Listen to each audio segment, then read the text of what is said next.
Welcome to Growing E-commerce. I'm your host, Mike Ryan of Smarter E-commerce. Today I'm joined by Inderpal Rai, Head of Acquisition at ufurnish.com. Indy has had a remarkable career spanning from small-scale SEO to award-winning paid work on the agency side, to enterprise in-house teams, and all the way back to a startup environment. We discuss all that, and along the way we talk about what a modern partnership-driven affiliate model looks like, the importance of paid and organic search harmonization, or in other words, taking a total SEM view. And also, culture is a topic that Indy radiates. Culture comes through implicitly over and over in what he says, and we also talk about it head on toward the end of the episode. By the way, I'm going to break the fourth wall for a minute here. I'm recovering from a cold at the time of recording. I had already rescheduled the recording once and didn't want to do it again. So big thanks to Indy and to you as our listeners for bearing with me. All right, let's get into it. Great. So Indy, thanks for joining us today. Could you get started with a quick introduction? What are your skills? What themes interest you? Yeah, of course. Thank you for having me. So, my name's Indy. I'm currently the head of acquisition and performance marketing at a startup called ufurnish.com, which is a place where you can search and compare all the different furniture from different retailers across the UK, all in one place. A bit like Skyscanner for flights, but for furniture instead. My career has predominantly been a paid search background, but it has delved into different areas of marketing. But I think the one thing that's always sort of ran true throughout my career is around the technical and automation side of things. My career has always led me down towards, how can we do things smarter? How can we save people time? How can we make use out of data? So I'm sure we'll get into it a bit later on, but yeah, my career decisions have always been down to, where does that path take me down? And it initially started on the SEO side of things, and it took me through to a predominantly paid search background, because ultimately paid search is the best place to make use of automation, or it has been over the years. But it's taken me through some other areas as well, such as MarTech. Yeah, definitely. I want to dig into that a little more, but I think that's interesting that you started on the organic side and then moved to paid, because I think that shows later on. But so let's get into that career trajectory. I'll try to summarize it quick and you can tell me what I got wrong or not. But, you started in paid media, paid search, like you mentioned, on the agency side. And then you made this move to a FTSE 100 company, RS Components. By the way, we've interviewed Larissa Walker at RS on a previous episode, so anyone can go and catch up on that one. And you moved into a MarTech lead position there, and then now, as you mentioned, that you furnish more of a startup feeling at that company, or startup scale at that company. So from enterprise to startup, quite interesting switch too. I mean, walk us through that. How does A lead to B, lead to C, or what did that career path so far mean for you? What things did you learn along the way? A really good question. I think my biggest reflection is that there's no such thing as a career plan. Many years ago, when I was in the agency side of things, I would have told you that I would never work client side, and that turned out to be BS. And then I never really wanted to work for a startup either, and here I am at a startup. So beyond 2 years in terms of forward planning, I would ignore it and just focus on what you're doing now. But yeah, I guess to start from the very beginning, I never really knew what I wanted to do in life growing up, and my choices in education kind of steered me towards what keeps my options open. So I ended up doing a business and economics degree, because you can do many different things with that, and there's no real set path, and I didn't know what I wanted to do. I started a music blog during my uni days, because at the time my passion was music, with a good friend of mine. And what I really enjoyed about that was growing that website organically, particularly through social media, and then trying to rank on SEO as well. So that kind of gave me a first steer of, okay, if there's a career that can, sustain my life, that also involves these aspects I enjoy, that's what I want to do. And the marketing modules within my course as well was what I really enjoyed as well. So it really sort of twigged at that stage, okay, marketing is where I want to be. So I applied for roles in the marketing side, and actually one of the people on my degree, an older gentleman who was from Germany, we got chatting, and I spoke about this. I wanted to work in marketing and whatnot, and I didn't realize that he actually had his own company. He was alone in this country, and he was looking to just basically complete the last few credits of his course, that of the course he did years prior to that in Austria.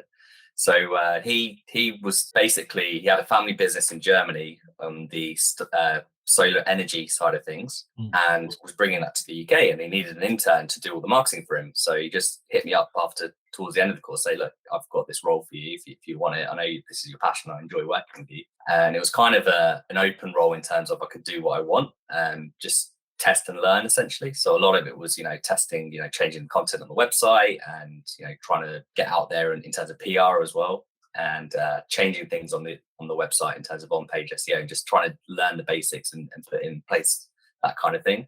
So I did that for about a year. And then after the government cut a lot of the sort of solar energy tariffs, which made it less of an opportunity for businesses to make use of solar energy in this company and make money from it, he basically ended up winding up the company and going back to Germany. So at that point, it became a natural sort of point in 2012 to look at, okay, let's look at a specialized SEO career. So I mentioned my experience is mostly paid search, but I started wanting to work in SEO. I thought PPC, my knowledge of PPC was very basic, and I thought it was more for, maths geniuses and people who really enjoy maths. Couldn't be more wrong. But the role that I ended up taking was at, again, another very small company, a startup agency, essentially in Cambridge, which is where I grew up. Basically, a one-man band, but he had a few really decent clients in the local area. So mostly universities, and then an e-commerce company called Lumi, which sell basically lighting, but for people that suffer from seasonal disorder. So in the winter, your mood becomes much worse and whatnot, and this light gives you natural light to give you those chemicals, essentially, to help you through that time. And actually, not only was I working on SEO, but because it was a one-man band, I was doing PPC and social and whatnot. So it was actually the PPC side of it that really captivated me. So particularly on Lumi, being an e-commerce, running what was PLAs at the time, in terms of, at the time it was free. So those that don't know or weren't in the industry around that time, Google Shopping was completely free, even on the advertising side. Seems mad to think about it now, it was free clicks, but that's where I kind of started. But I really enjoyed that side of things, and actually seeing the immediate results from PPC was almost addictive. And that's where I decided, actually, this is where my passion lies. And actually the way that you structure campaigns and manage campaigns really appealed to the logical side of my brain as well. So after about a year, I kind of felt like I'd gone as far as I could. I was mostly learning from what I was reading on blogs on the internet. I had no one else really to learn from. So I felt like if I'm really going to have a career in this, I need to be learning from people who know what they're doing, have been in this industry for a long time. So that led me to a specialist search agency called Greenlight in London. They've been acquired recently, I think, by Bison.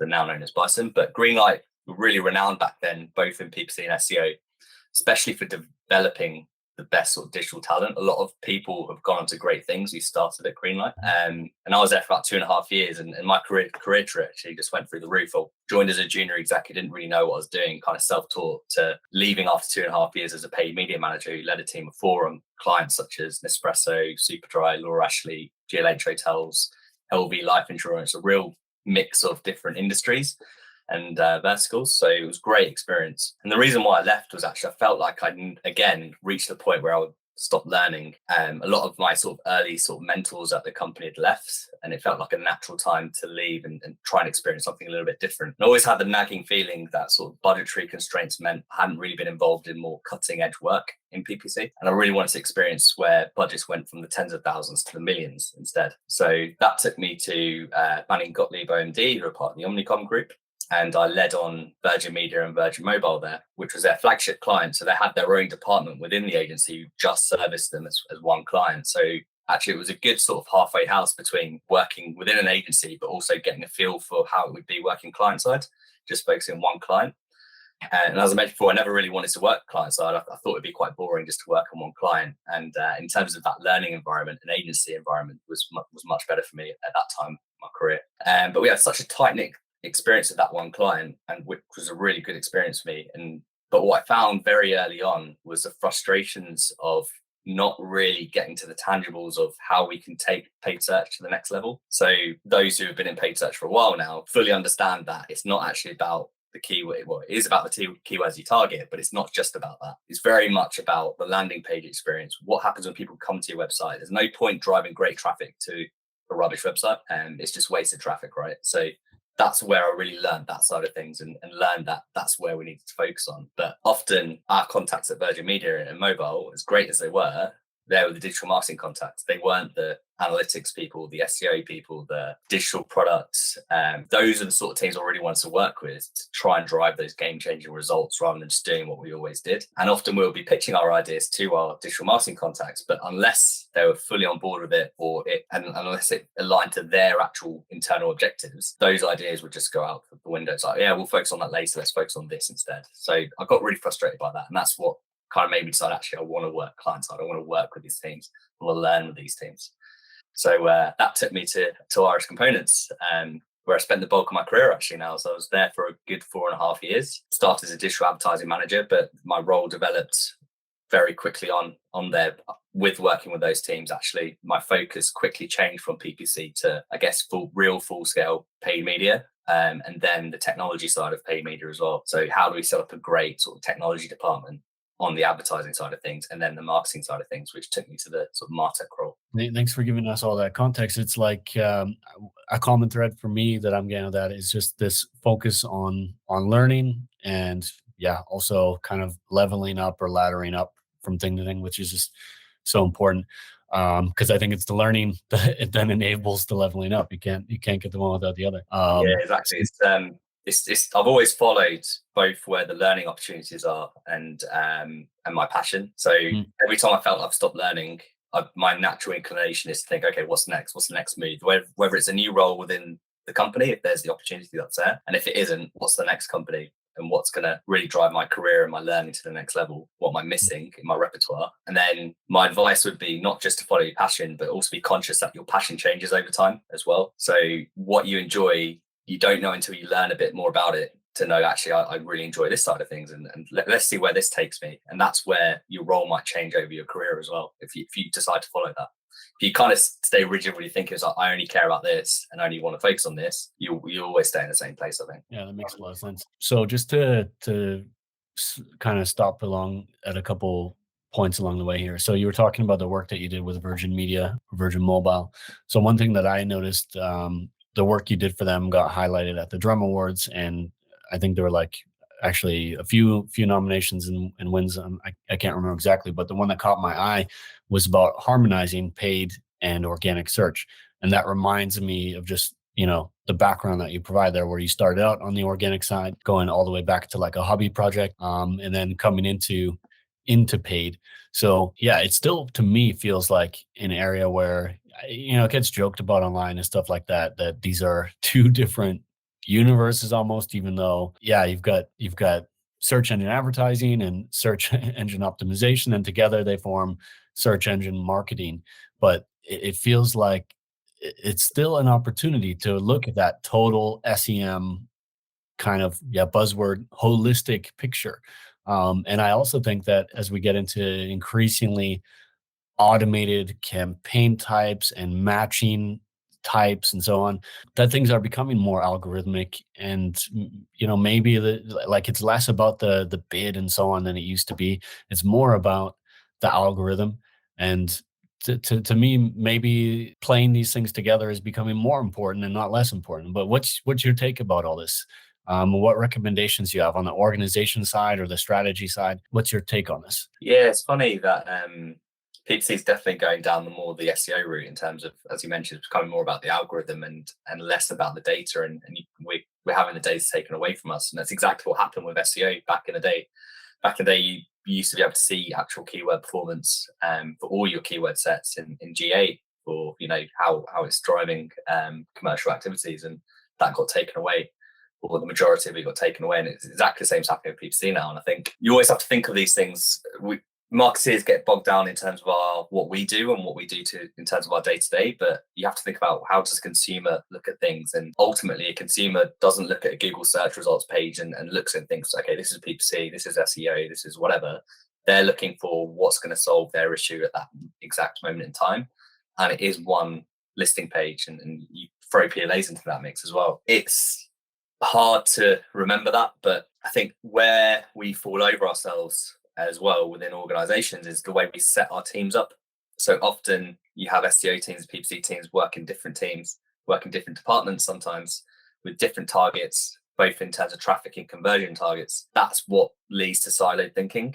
And unless you think of SEM as one pie, it's really hard to make those decisions in both the channels that benefit the organization. Instead of what happens is those teams think individually is like, what's best for me rather than what's best for the business. So people are trying to protect their ideas and budgets. Whereas if you think of it as one team, and if you set up as one team with one target, so this is the traffic target for search, not for SEO, not for PPC, for search, or this is the conversion targets for search, only then do you actually start working together. It's like, okay, how do we grow this as one big pie rather than my team? So that's kind of over the years, I've seen that time and time again, where there's definitely a tension between the two teams when it's set up in that way, but it all comes down to organizational structure, I believe. The company I'm at now, Ufurnish, is very small scale. It's only really me on the SEM side of things. So I'm looking after both paid search and SEO. So funny that my career's come back on the SEO side of things right towards the latter stages, but yeah, and the way we're going to develop over the time, as for certainly for as long as I'm here, is we will never set them up as two separate teams. Yeah, it's always one target and one. Yeah, basically, how do we grow this business? Not how do we grow this team. Yeah, I love that statement. How do we grow the business instead of the team? That's exactly it. Because otherwise, it's just incentive versus incentive. And you were talking before, like how immediate the results of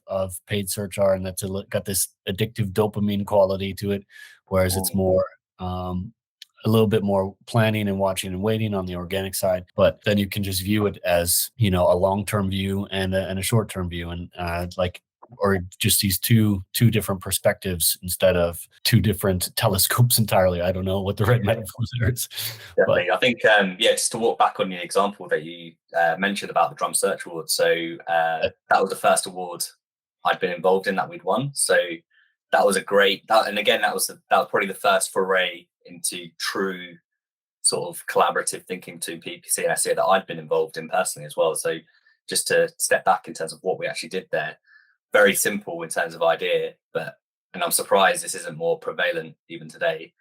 All we did was we imported keyword rankings from an SEO tool called Datametrics into Search Ad 360 through the API, creating a custom column which told us exactly what the key organic keyword ranking was for each of our generic keywords. And then we used SA360 bid strategies to make decisions off the back of that. So, where SEO is number one, we actually turned off generics, or we weighted the bid significantly, because in Virgin Media and telecoms, particularly in the broadband area, the bids you pay for generics, huge, like 20, 30 pounds a click to be at the top, sometimes more.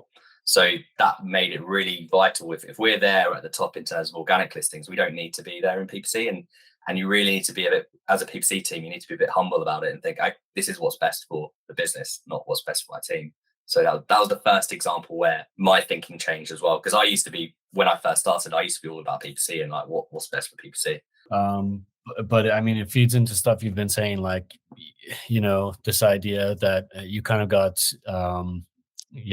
disabused of this notion that, hey, in PPC, everybody must be great at maths, and maybe that wasn't always the case. And then, the structuring possibilities appealing to your logic, and then having this tech touch. And these things together, they do add up to something special, and they're not to be taken for granted. I was wondering, when I looked at that award, it was, I think, 2017 or something. I was wondering, could you still win that award with an approach like that today? And like you said, that's a strategy that's probably still underutilized. And just having the mindset at all to merge instead of compete, or complement instead of compete, I think is something that's just still not prevalent enough. Yeah, absolutely. But if we zoom in to your MarTech work at RS, because you progressed through some titles there, like there was one about digital advertising technology, performance marketing technology, and then marketing technology. So I was wondering, was that about dialing in the scope? And I think it looked to me like the scope was getting bigger each time, or were these actually distinct positions? Like, what did that journey mean for you and for the company in that sense? Yes, but it was mostly scope, and widening the scope, as you mentioned, and then also a result of organizational changes as well, Mhm. especially at these larger, let's see, sort of 100 and 250 companies, which have huge bloated departments. Often when things aren't working, there's big, huge structure changes where teams get moved from one department to another, and that happened probably about 3 or 4 times in my 4.5 years there. And each time comes a new team name. But I'd say, to be fair, each time my title changed, the scope did change as well. So my first role there was as digital advertising manager, where I was responsible for PPC and display, but mostly GDN, so it wasn't really full scale display. My scope changed to performance marketing. So in terms of performance marketing technology, so my focus then changed to specifically focusing on things like bid management. So rolling out bids. So when I first joined, just to take a step back, when I first joined, the company was still doing manual bidding, and we're only just starting to think about bid management. So that was kind of my first sort of remit going into there, was help change that thinking and modernizing that department. And that's what brought about my role change. So you're really good at this. Just focus on this and let the teams focus on execution and strategy for PPC. Like, we've got people that know how to do that. We don't have people that know how to exploit technology and need someone to teach them to do that.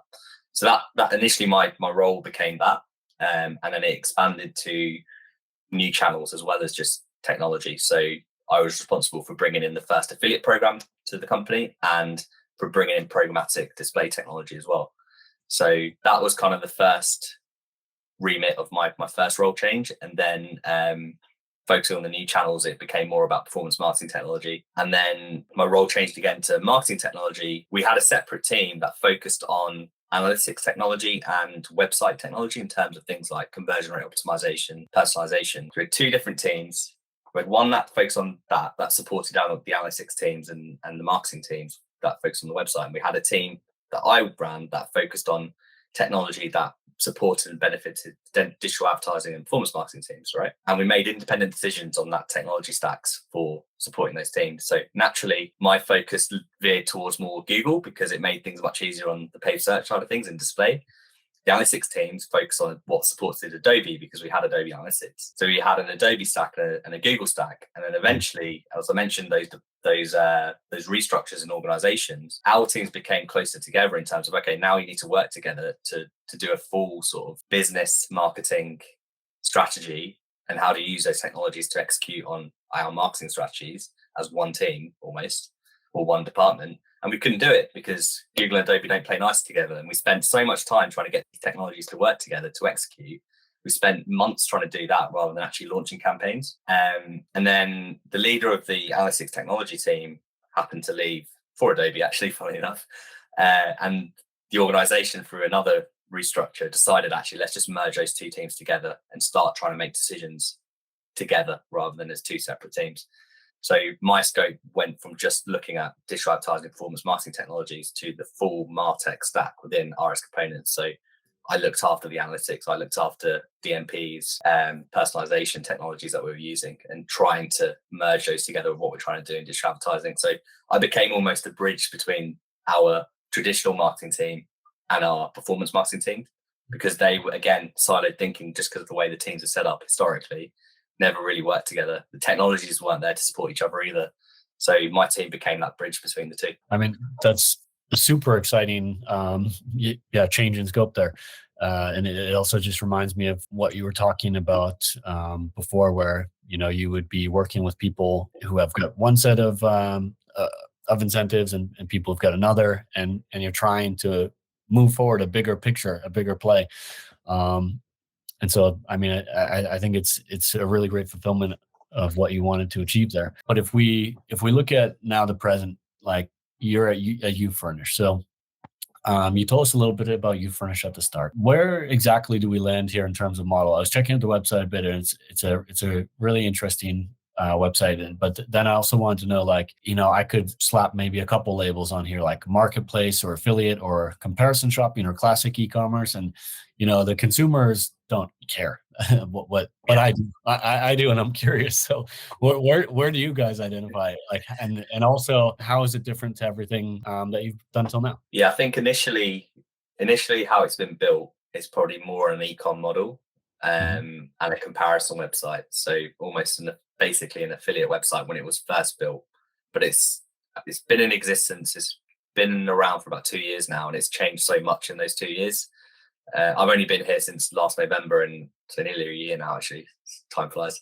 But even in that sort of space of 10 months, it's changed so much in terms of how we think, how we make money, and how we want to develop the website. So it started more from an e-com sort of model, and predominantly how we made money when it first started was a revenue share with the retailers that we have on the platform. So people click out onto a product that they like, it takes them to the retailer website, they may make a purchase. When they do, we take a percentage of that. But I think the founders and our sort of retail partnership teams have quickly figured that that's not sustainable as a business model, particularly as we go down this sort of cookieless world as well. It becomes really hard to attribute, really hard to take credit for those sales going forwards. And ultimately, from a customer point of view, our customer are the retailers, which is a real change of thinking. Our customer isn't actually the people who use our website. It's the retailers that we have on the platform, and how do we fulfill their goals? And just simply as a model where, we drive almost like arbitrage. So we're taking clicks from Google to our website to then take them to the retailers. It's not really benefiting the retailers. If you think about it, it's just click arbitrage really. So the model has changed over the last few years, and now the thinking behind it is more about maximizing our revenue streams. So now we're not just charging revenue share, and sometimes we're not even charging a revenue share. We're charging cost per clicks. So we ultimately want to become the Google of furniture. We want people to come to our website, not to Google, to find furniture. So our competitor, people ask us who our competitors are, and it's really hard to answer that because there aren't any other comparison websites out there for furniture. But our competitor really is Google Shopping, if you think about it. Mm-hmm. So that's who we're competing with. And we need to be a standalone product where people come to us first. And to do that, we need a best-in-class website experience where people can filter, compare, do everything they want to do, and bring out things where if you have a login, you can then create your own boards, a bit like Pinterest, start creating your own rooms, and then when you're ready, click out to the retailers to make your purchases. So changing that thinking and changing our positioning of who we are to the retailers who are our customers has been key over particularly the last sort of 6 months. And we're working much more heavily with them on marketing in terms of, who are the audience that visit our website? Why are they important to the retailers? And how do the retailers maximize those audiences? So we don't yet have the technology where they can actually target a specific audience, but we have different campaigns that we can run with them where they can take a spot on our homepage. They can, we feature them on our emails. We start thinking about, how do we promote them in PPC more? We can't bid on their retailer names because then we're competing with them for traffic. But how do we be more clever about where do we funnel our traffic for them and what's important to them and their marketing commercial strategies? And then we become a genuine partner for the retailers rather than just someone they get. We're not just a traffic source. We're actually changing the type of traffic that they can receive from us that they're not getting from Google, particularly as the data gets removed and it becomes more difficult to basically compete in PPC.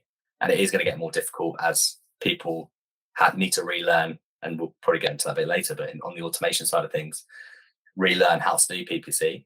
That wins in today's market. A lot of these retailers, we work with the top brands that people have heard of, like John Lewis, Made.com in the UK, to very small companies who are boutiques and independent stores in the UK who don't necessarily have the budgets to compete in paid search or the time to run campaigns themselves or learn how to do it or work with agencies to do it. So we want to become that one partner for these retailers, big or small, to actually maximize who are the audience for furniture and furnishings in this country, and how can we funnel that to the right retailers at the right time, almost become a retail media. I think eventually we'll become a retail media proposition, and that's probably where we'll end up. But yeah, it's a journey at the moment. Yeah, it was. Well, I'm glad you dropped the retail media or the RMN bomb there. I was hovering on the tip of my tongue basically, because I mean, I think it's very interesting when you've described just viewing the retailer as a customer, but then you've got your actual website users who are the consumers, and you've got to then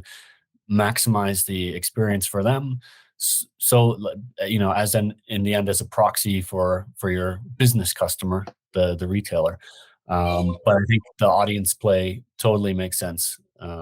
That's definitely it dovetails nicely with the challenges that will be faced on the PPC side, what's going to happen with cookies, and then you end up becoming this insight source as well, as not only just here's valuable traffic, but these are the audiences that matter. I love that. And I also, just out of curiosity, I noticed like it looks like you got a couple of influencer partnerships or stuff like that. Is that big for you guys, or developing that? Yeah, we at first, probably before my time as well last year, we our marketing teams were working with a lot of influencers and doing influencer marketing campaigns in the traditional sense that a lot of companies are doing, and that wasn't really working for us. One, very expensive. Two, very hard to measure the impact that has, and we've kind of changed our thinking on that. So we now have what we're calling content creator partnerships with influencers and bloggers out there who, it's not just about paying them to promote us, it's actually having a genuine partnership with them where we can help them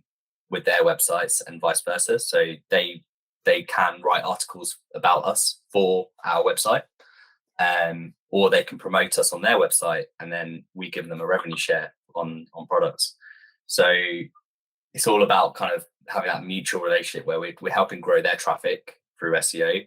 When they feature on our website, they can link back to themselves, and then vice versa as well.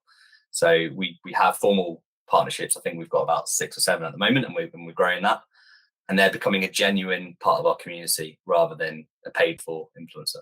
I've got some questions that I like to ask many of our guests. Maybe I can throw one or two at you. I think we've still got time. I mean, so this is a question that I've loved to ask since day one, which is basically, how would you define growth, or really like healthy growth? What does good growth look to you? How do you identify unhealthy growth? Because let me add one more thing. I think that this is ever more important, considering the industry trends that we're up against, the macroeconomic trends that we're up against. Yeah, I think that's a really key thing you mentioned about the macro trends. I think one of the most frustrating things over my career is when you're really unable to explain what's going on other than saying, oh, it's just a market. That's why performance has gone up or down. Actually, usually it's when performance is down, you blame the market, and when performance is up, it's because you've done great work. But healthy growth, I think you absolutely have to be aware of the macro trends and consumer trends. I think that kind of data, having that data available, working with agencies or working with groups that have that data, matching that with what's going on with your performance is absolutely going to be more and more key, especially as we go into this downward trend, or we're already in a downward trend in that regard. You have to frame growth based on what's going on in the macro environment. So obviously when the economy is great and your products are selling, yes, lean into that, invest more. When the economy is not growing, it's shrinking, or people are just not spending any money anymore on goods, for example, that you might sell, I wouldn't say stop your investment, but I would certainly change your thinking about what are you investing in. So you might not be investing in sales anymore, but actually invest in your community, and when I say community in this regard, it's your audience on your website. So grow that, because it's not going to be forever, right? When the situation changes and they're ready to spend, or when the macro environment improves and more and more people can be ready to spend, you want to be who they're thinking of, right? So, and it becomes really difficult, particularly if you work for a company that's on the stock market, listed on the stock market. You obviously have to you have to perform for your shareholders, right? But it's all about, if you have that senior leadership who can frame the change of performance and understand. So it might become about engaged traffic on your website rather than pure sales, because no matter what you do in the marketing side, you're not going to improve the macro environment. So by investing more, you're not going to get profitable growth in terms of e-commerce, unfortunately, but invest for the future, right? Yeah, I think that's a great way of viewing it. And it's funny, I was just out of curiosity, I don't know, actually it was like a week ago or something, but I had thrown in like revenue and profit as search terms into Google Trends, and I was, and I just put it on 10 years or whatever and set the filter for business news, and you can just see that like over the last few years, so profit always had lower volume than revenue, but the gap is widening, and revenue has just become more hyped and more hyped. And I think that we're going to see a correction on that trend in the months ahead. But as you mentioned, though, there's times where you have to acknowledge that it's not going to be possible to be profitable or as profitable as you would like. And you have to take that longer view. You have to view it as an investment. Not just keeping the lights on, but yeah, finding what are the things that are going to matter next. So we've got something to reactivate Yeah. afterwards. I think it's all really great advice. So you've worked then at, you know, on your own. You've worked in agencies, which could be viewed as, highly collaborative, and also an enterprise, which could be viewed possibly as, getting into the realm of more like bureaucratic or just very complex. And then also a startup, which hopefully has a nice buzzword agile character, but a little bit faster moving and stuff like that. So, I mean, when it comes to workforce skills, cultural attributes, I guess you've seen quite a breadth of different things. What do you think that the digital companies need to outsmart a competitor? I think you've some technology that you've had, and just good, clear thinking has helped you in your career outpace the market. What about companies? Yeah, I think it's definitely cultural. It's definitely who you're bringing into your company to help you across the departments. It's, I guess, the main attributes in terms of what I've seen from people and people who've really succeeded and people I just enjoy working with generally. The sort of common attributes are those people always assume positive intent when things are ambiguous. People don't assume the worst. People assume, okay, that person, they might have been abrupt in the way they asked, but they're not being abrupt because they're being rude. They're being abrupt because they've got a million one things going on in their head and they need something out there now. I think that's really important because when you don't assume positive intent, that's where people start getting that's where friction builds over time and teams stop working together. And then the other one is radical, sort of what's called radical candor. So being able to speak your mind as well. But the ones that do that really well also have really high emotional intelligence because you do it in a way that doesn't offend people. So Mm.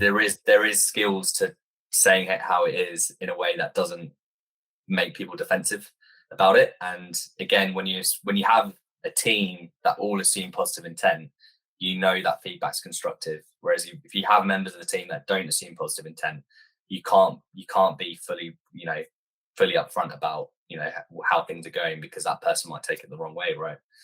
So where businesses really sort of fall over, both agencies and client side, is when they build big departments of people without focusing on the culture of who they're hiring. Every person they hire is a risk to the business in terms of the culture. So you really have to have an aligned approach across the different departments of this is the sort of person we need. It's not just about the experience. And in a lot of cases, some of the best hires I've made and worked with had no experience in that field when they came as a junior person because they had those amazing sort of personal characteristics they've grown. The other one is around learning. So my own sort of motivation has always been about how do I learn how to do this? How do I do this better? How can I be better tomorrow than I was today? That's an obvious one. Like that's what you look out for anyone you hire in a business. But when you combine that sort of high emotional intelligence with that, that's where businesses really win. And the best teams I've worked in have focused on that culture, but it's really difficult, particularly when businesses get big and agencies get big. It's hard to keep that sort of benchmark across all the different teams because all the different teams have different hiring managers, different leaders who have their own view of who they want for their team, right? So you really have to have a high benchmark across the company. It comes from the top down as well. So it comes from the CEO all the way down. You need to have that benchmarking in place across every level, and everyone has to live through those values. And when they don't, that needs to be rectified. Often businesses will ignore it when bad hiring decisions are made, and it just causes the culture to crumble down. Mm.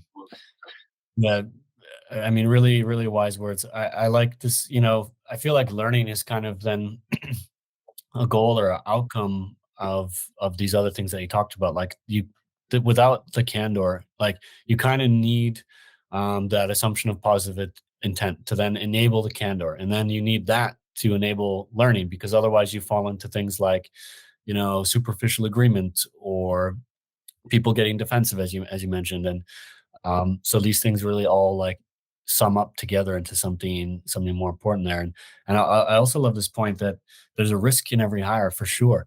What it always reminds me of is like basically if you could think of it as a company's DNA or genes or something like that. And every time you hire someone, you're introducing like a mutation into the organization, and some of them can become dangerous, or not to be melodramatic, but it happens when you see a toxic culture. You can get like a cancerous mutation or something like that.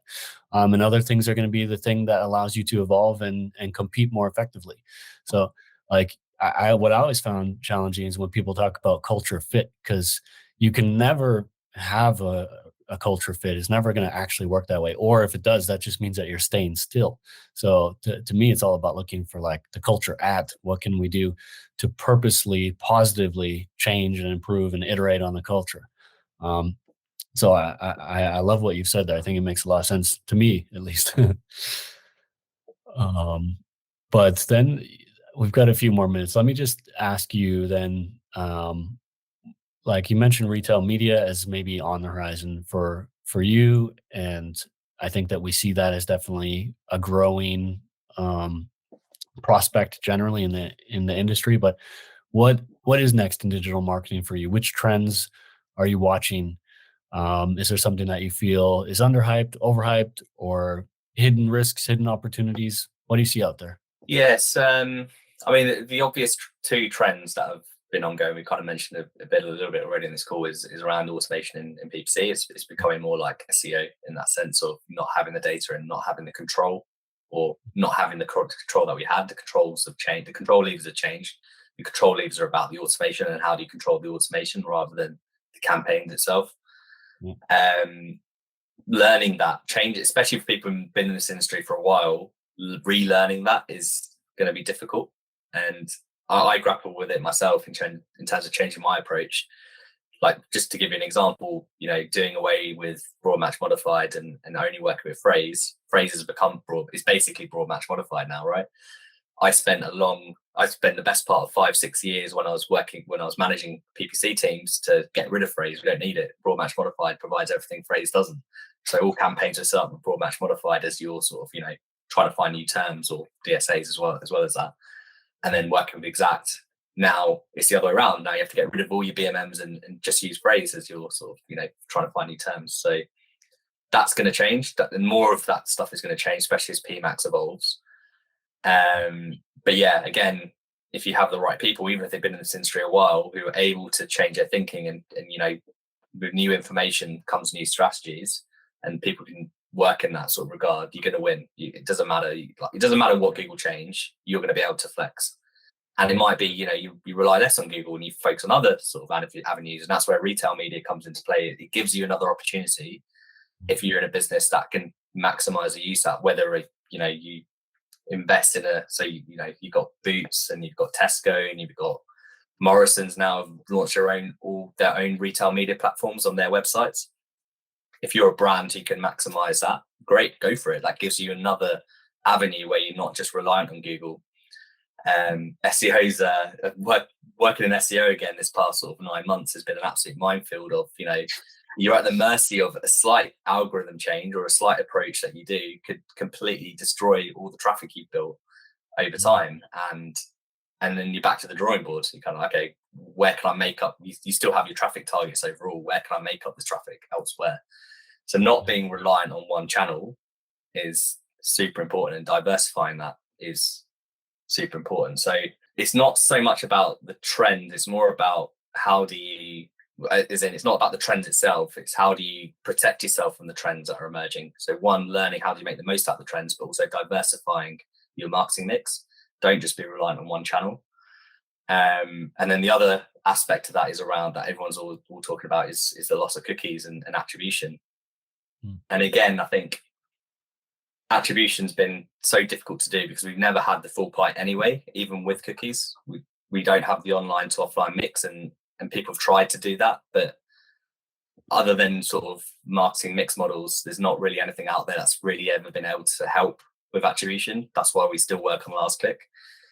So whilst third-party cookies are going, I don't think it's going to change that much, as long as you still take the same approach of you kind of have a feel for what's working, what isn't in the different channels. If you know that one thing influences the other, you don't always need the absolute proof of the data to say this is 100% happening. Just turn the channel off. Like we went through an issue at Ufurnish where our Microsoft account wasn't working. So we turned it off. for a while, and it hasn't really changed our top line numbers that much, to be honest with you. But that's because the traffic wasn't doing what Google's traffic's doing for us at the moment. And that might be due to the structure of the Microsoft account. So I am going to restructure it and try it again, but just change the approach. Another example, a really good one actually, is Facebook and the iOS and ITP changes that really blocking our view of what Facebook traffic, paid Facebook traffic, is doing for us. During the Queen's death, we stopped posting on organic social completely. We still ran paid social, but we stopped our organic social traffic completely for a week. We were still getting organic social numbers come through on Google Analytics. Okay. Because Google Analytics is classifying a lot of our paid traffic as organic social. So that was the proof that we are actually driving higher numbers than we thought from our paid social traffic. So again, the controls change, but if you change your strategy and understand that each channel has a role to play, just because the data says one thing, it doesn't necessarily mean that's the right thing for your business. So just always query your data, because if you look at Facebook paid traffic in that example, it's not doing what it was doing prior to these sort of cookie changes. You just say, just turn paid social off. It's not doing anything for us. That wouldn't have been the right thing for our business. And we would have probably learned that if we turned paid social off quite quickly. Yeah, totally. I mean, you might find that, that paid social is there helping generate demand, and then Google is then picking up the conversions on the demand capture end, and you turn off paid social and suddenly Google's getting hit. You never know exactly how these things can interact with each other. But definitely, I think attribution is just an area where we've got to continue to find the right mindset, in large part, in addition to the right tactics. Accepting this always wise and always hard to really digest advice like that all models are wrong, and it's about what's importantly wrong. And it's just that tension between the pressure to be data driven, and also accepting that there are just big unknowns out there no matter what. But Indy, thanks for talking with us today. I want to ask you to wrap things up, if there's any projects or people that you want to shout out. Of course, you furnish too, and where can people find you online? Yeah, sure. So you can usually find me on Twitter, so Interpol_Rye, or LinkedIn. Again, just search my name, you'll find me on LinkedIn. They're the sort of two channels I'm most prominent on, I guess. But as an introvert, I don't probably post as much as I should. But I am there, and I do share interesting things when I see them. In terms of people and sort of companies, so I think I probably won't shout out any people specifically, but I would definitely say I lean towards people that network really well, both online and offline. So I think you yourself is a great example of that in the online world. People know who you are in the PPC industry, and that's great. And I think following what you do in podcasts and blogs and your interactions with other people is a great learning opportunity. And it's the same with other people in this industry. So there's people out there that are bringing events together, bringing people together in the real world too. So there's PPC Live. I think that's it's next week on Thursday in the evening. That's a new event that's been happening here in the UK. I'd strongly recommend going to that. I'll be there as well. So and just supporting people that are trying to do things like that, I think is really important. So sharing those updates when you see it. I'm doing the same in SEO as well now that I've come back to the SEO world. So learning about what are the important events, who are the thought leaders out there, and who are the people trying to network and bring people together, because that's where you learn from, and that's where I'm going to learn from on the SEO side of things, because there's no one else in youfurnish.com doing SEO other than myself. So I need to learn from other people. So in terms of people, I'd say that. In terms of companies, I think I've always been attracted to people who are doing things differently, particularly when it comes to smart use of technology and data. So I think two that are out there that I've seen recently that have caught my eye.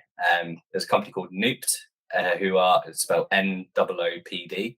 They're a technology that's focused purely on profit margin, both net and gross, depending on what you want to do. It's the only technology I've personally seen that is built purely to drive profit margin for Google Shopping and for Facebook data feeds as well.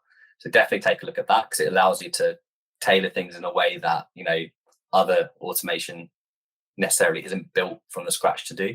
So it's an interesting startup to look for. Another one is a company called Sprive.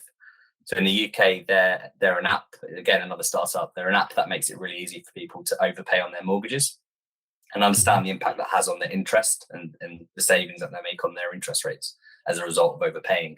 And it makes it easy to make those overpayments because banks don't make it easy for you to do that. Particularly now in this environment where interest rates are shooting up through the roof, it's probably a good opportunity to start thinking about that as an opportunity. And they're releasing new features all the time. So like right now, they've released the ability to scan the market for the best interest rates and renewal deals and do that for you as well through the app rather than trying to do that through the banks. So that's a really interesting one. And just on the SEO side of things, actually, I just do want to shout out one initiative that's caught my eye that I really like. So there's a organization called Women in Tech SEO. So I think they're obviously really championing diversity in the SEO world, and they've brought together a community of professionals and women in the industry in technical SEO together. And they run events and whatnot all the time. So if you are a woman in the SEO industry, definitely check them out because they're doing some great things. And I kind of lean, obviously, as a sort of a person of color, I do lean towards people that champion diversity, both in gender and in race as well. So shout out to all the people that are trying to make a difference in that way as well. Yeah, definitely. That's a great note to end on. And so thanks for the shout outs. Thanks for sharing your experiences with us. We really appreciate it. And no worries. Thanks for having me. It's been a great conversation. Absolutely. Thanks for listening to Growing E-commerce. And if you enjoyed this podcast, please consider sharing it with coworkers, friends, or within your professional network. We really appreciate it. This podcast is produced by Smarter E-commerce, also known as SMEC. To learn more, visit smarter-ecommerce.com.